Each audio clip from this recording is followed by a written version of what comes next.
नमस्कार। अक्षय तृतीया, ये नाम सुनते ही दिमाग में सोना, समृद्धि, कोई नई शुरुआत, यही सब आता है ना?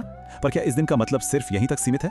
आज हम इस मशहूर रिवाज से थोड़ा और आगे बढ़ेंगे और शास्त्रों में छिपे उस असली रहस्य को जानेंगे जो हमें सच्ची, कभी न खत्म होने वाली दौलत का रास्ता दिखाता है।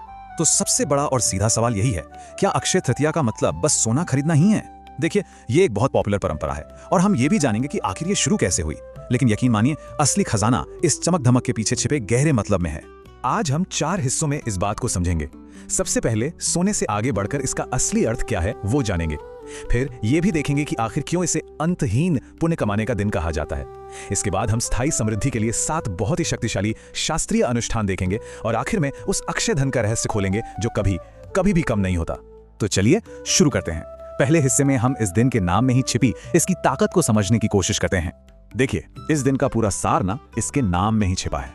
अक्षय, ये एक संस्कृत शब्द है जिसका मतलब होता है जिसका कभी क्षय न हो, यानी जो कभी खत्म नहीं हो सकता, जो हमेशा रहता है, जो कभी घटता नहीं। तो ये हमें क्या बताता है? ये साफ साफ इशारा है कि ये दिन किसी छोटी मोटी अस्थायी चीज को पाने का नहीं है, बल्कि शाश्वत पुण्य और सच्ची आध्यात्मिक दौलत कमाने का है। तो फिर ये सोना खरीदने का चलन आया कहां से? इसके पीछे एक बहुत ही सुंदर कहानी है। कहते हैं कि इसी दिन आदि शंकराचार्य जी ने एक बहुत ही गरीब महिला की मदद करने के लिए कनक धारा स्तोत्र की रचना की थी। उनके पाठ से देवी लक्ष्मी इतनी खुश हुई कि उन्होंने उस महिला के घर पर सोने के फलों की बारिश कर दी। तो ये परंपरा असल में वहां से शुरू हुई, जिसकी जड़ में दिखावा नहीं बल्कि दान और करुणा का भाव है। चलिए अब थोड़ा और गहराई में चलते हैं और देखते हैं कि आखिर ये तारीख इतनी ज्यादा खास क्यों मानी जाती है। इसका शास्त्रीय और ऐतिहासिक महत्व क्या है? इस दिन की महानता किसी एक घटना की वजह से नहीं है, बल्कि कई घटनाओं की वजह से है। शास्त्रों के मुताबिक इसी दिन महान सत्ययुग और त्रेता युग शुरू हुए थे। इतना ही नहीं, ये भगवान विष्णु के छठे अवतार भगवान परशुराम का जन्मदिन भी है। पवित्र गंगा नदी भी इसी दिन धरती पर उतरी थी। और तो और महर्षि वेद व्यास ने भगवान गणेश के साथ मिलकर महाभारत जैसा विशाल महाकाव्य लिखना भी इसी शुभ दिन से शुरू किया था। अब अगर ज्योतिष के नजरिए से देखें तो अक्षय तृतीया को अबूझ मुहूर्त कहा जाता है। इसका सीधा सा मतलब है कि यह दिन अपने आप में इतना पावरफुल और शुभ है कि कोई भी नया काम, चाहे वो शादी हो, घर खरीदना हो या कोई नया बिजनेस शुरू करना हो, बिना किसी पंडित से पूछे या पंचांग देखे शुरू किया जा सकता है।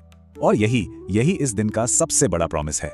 माना जाता है कि इस दिन शुरू किया गया कोई भी अच्छा काम, कोई भी निवेश, कोई दान या कोई भी साधना समय के साथ सिर्फ बढ़ती ही है, उसका पुण्य कभी खत्म नहीं होता। तो अब सवाल ये उठता है कि हम इस दिन की इतनी जबरदस्त एनर्जी का इस्तेमाल सच्ची स्थायी समृद्धि पाने के लिए कैसे कर सकते हैं? तो ये हिस्सा हमें 7 बहुत ही शक्तिशाली शास्त्र सम्मत तरीकों के बारे में बताएगा। और एक बात समझनी होगी, ये 7 अनुष्ठान सिर्फ कोई कर्मकांड नहीं है, बल्कि ये धर्म पर आधारित एक ऐसी जीवन शैली का हिस्सा है जो सच्ची टिकने वाली समृद्धि को आकर्षित करती है। इसी को कहते हैं अक्षय फल, यानी ऐसा फल जो वक्त के साथ बढ़ता ही जाए। तो ये 7 अनुष्ठान है: सूर्य को अर्घ्य देना, लक्ष्मी नारायण की पूजा, अन्नदान, जलदान, घर में अन्न समृद्धि का अनुष्ठान, मंत्र जप और एक पवित्र वित्तीय संकल्प लेना। चलिए एक एक करके इनके पीछे के लॉजिक को समझते हैं। देखिए, हर अनुष्ठान का एक बहुत गहरा मकसद है। सबसे पहले सूर्य को अर्घ्य। सूर्य अधिकार और ऊर्जा का प्रतीक है, तो ये करियर में ग्रोथ और पहचान दिलाता है। फिर लक्ष्मी नारायण की पूजा। अकेले लक्ष्मी जी चंचल हो सकती हैं, पर नारायण के साथ वो स्थिरता लाती हैं, जिससे पैसा टिकता है। अन्नदान और जलदान, आप जो देते हैं वही लौट कर आता है, तो इससे हमारे संसाधन हमेशा भरे रहते हैं। घर में अन्न का भंडार रखने से एक संपन्नता की, एक अबंडेंस की सोच बनती है। मंत्र जप हमारे मन से डर हटाता है और फोकस बढ़ाता है। और आखिर में एक वित्तीय संकल्प, ये इस दिन मिले आशीर्वाद को एक ठोस प्रैक्टिकल प्लान में बदल देता है।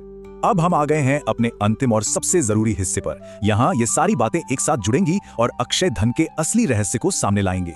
तो ये असली दौलत है क्या? सोचिए, एक होता है भौतिक धन जो लेन देन पर चलता है, जो समय के साथ घट सकता है और अक्सर टेंशन भी देता है।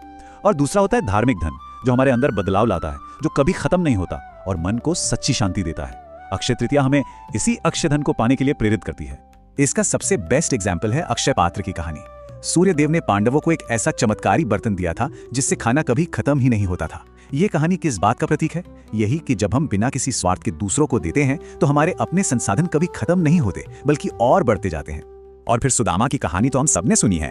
उन्होंने अपने मित्र भगवान कृष्ण को सिर्फ मुट्ठी भर पोहा दिया, लेकिन वो इतनी सच्ची भक्ति और प्रेम से दिया था कि कृष्ण ने बदले में उन्हें बेशुमार दौलत दे दी। ये कहानी हमें क्या सिखाती है? यही कि भेंट की कीमत उसकी मात्रा में नहीं, बल्कि देने वाले के भाव में होती है। तो इन सारी बातों का, इन कहानियों और इन अनुष्ठानों का निचोड़ क्या है? वो सीक्रेट क्या है? देखिए, सच्ची समृद्धि सबसे तेजी से तब बढ़ती है जब 3 बहुत शक्तिशाली ताकतें एक साथ आ जाती हैं।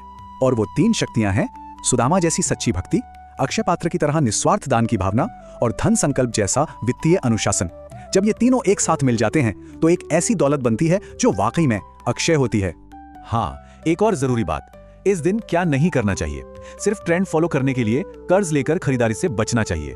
लालच या दिखावे में आकर कुछ ना खरीदें। और सबसे जरूरी, शॉपिंग की भागदौड़ में दान और सेवा के असली भाव को ना भूलें, क्योंकि वही तो इस दिन की आत्मा है। तो इस अक्षय तृतीया सवाल बस इतना सा है, क्या हम सिर्फ अस्थायी घटने वाली दौलत इकट्ठा करेंगे या फिर भक्ति, दान और अनुशासन के रास्ते पर चलकर उस अक्षय खजाने को बनाएंगे जो हमेशा हमेशा हमारे साथ रहेगा। चुनाव हमें करना है।